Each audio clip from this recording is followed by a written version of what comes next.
Le gouvernement français a mis en place une nouvelle approche pour faire face à la situation des sans-abri à Paris.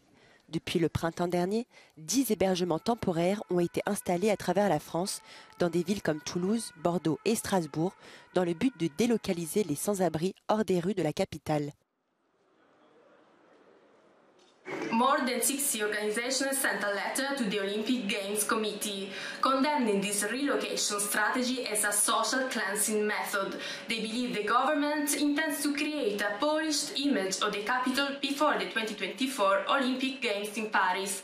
Paul Lozzi, one of the spokespersons for the collective of associations, explained his concerns to us. On peut s'imaginer que par exemple, je suis un demandeur d'asile afghan, j'ai fui la dictature des talibans, j'arrive à Paris, mais un jour il y a un bus qui vient sur mon campement et qui m'emmène. Si malheureusement je suis pas dans les bonnes cases administratives, je vais me retrouver dans une région où potentiellement il y aura beaucoup moins d'assauts pour le médical, pour le social, pour le juridique, et donc je reviendrai à Paris. En fait, c'est une politique qui avait déjà lieu, mais les JO viennent accélérer ça parce qu'il y a un impératif de faire ce qu'eux appellent une ville propre, et le travail de harcèlement et de nettoyage, c'est les mots du ministre de l'Intérieur.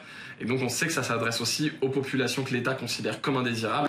I'm here in what was once the largest squat in Paris, known as Unibeton, which was dismantled by the police in April. More than 400 people, primarily from Chad and Sudan, were evicted from this site, which had been occupied for 3 years. The area is set to be part of the Olympic Village for the 2024 Paris Games. Nous avons rencontré Farid, qui était l'un des résidents de ce squat. On a eu quand même des rencontres avec la préfecture. Il y a eu des promesses comme quoi que les gens vont être hébergés et que tout le monde seront pris en charge. Aucune parole a été respectée. Donc toutes ces personnes se sont retrouvées à la rue. Je pense que le réfugié est une mauvaise image pour le JO. Et c'est pourquoi ils ont décidé d'expulser. Sauf qu'il n'y a pas eu de solution pour ces personnes qui sont expulsées des squats. D'autres refuges pour sans-abri sont également sous pression, car situés dans des zones mobilisées pour les Jeux Olympiques. Les personnes qui vivent à la rue, et notamment les publics exilés, sont chassées de plus en plus loin de Paris. On nous fait remonter régulièrement que les personnes sont réveillées la nuit et qu'on leur demande de partir. Une de nos craintes, c'est les difficultés que les personnes vont rencontrer pendant les Jeux Olympiques pour pouvoir se déplacer et pour pouvoir accéder à certains lieux de répit.